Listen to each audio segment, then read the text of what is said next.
you have decided to throw it all away. No, I just decided to stop. Why? Well, I think my description is a lot more colorful than yours. You and Tana. Tana's stopping too. Who's Tana? She's another podcaster. Yeah, I mean, it's complicated, but not really.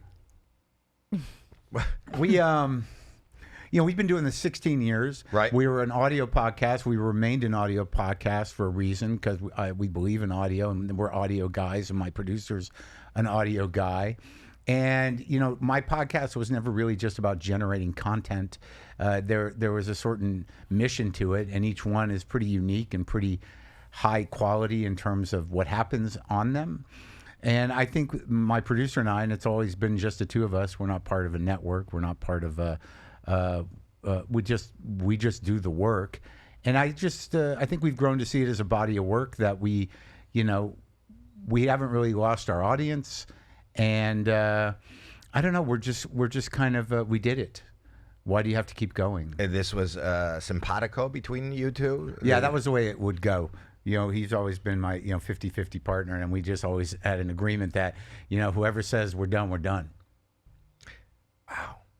It seems like people, listen, we got into this, my daughter, by the way. Jackie and I got into this by accident during COVID. We were just doing it as a form of communication because everybody was so separated but I've grown to love it. Yeah. And it just seems, you always look at the world through your own lens, and you go, listen, if you've garnered an audience, and you seem like a curious person who kind of likes to have conversations, very varied conversations. Sure.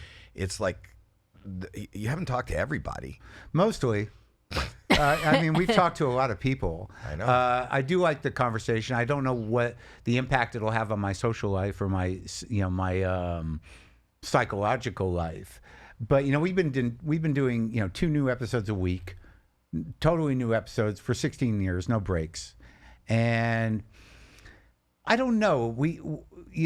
The world has changed a bit, and the sort of uniqueness of whatever the hell's happening. I mean, there's enough people yammering in the world, and I built an audience, but I'm also going to be 62, and I'd kind of like to see what that space that it's going to afford me will do, either creatively or personally or just otherwise. Speaking of which, go ahead. Do you think the world of podcasting has just become kind of oversaturated now that... Well, it's obviously become oversaturated, and nobody ever shuts up. So whatever it is, it's not that interesting anymore. And if you there's nobody holding you back. If you think you've made the wrong decision or you change your mind, you can come back. Yeah, come back is what I don't know. I know that there are a lot of people that rely on me in a way. I do a certain type of show that seems to bring a lot of comfort to a certain type of person. Who do you comfort? I comfort, kind of usually sensitive, creative, progressive people who, struggle with a lot of different things. I mean, it's a broad audience, but I have gotten, hundreds of emails about people thanking me that, I helped them get sober, that I talked them off the ledge, that I saved their life, that, and I know I'm sensitive to that part of my audience, and it's a large part of it. And I feel there is a weight of that. There's a funny story in the Comedy Store. It's very funny. You'll like it because it's where you come from. I was in the hallway. I was talking to Dice. This is only maybe a year ago.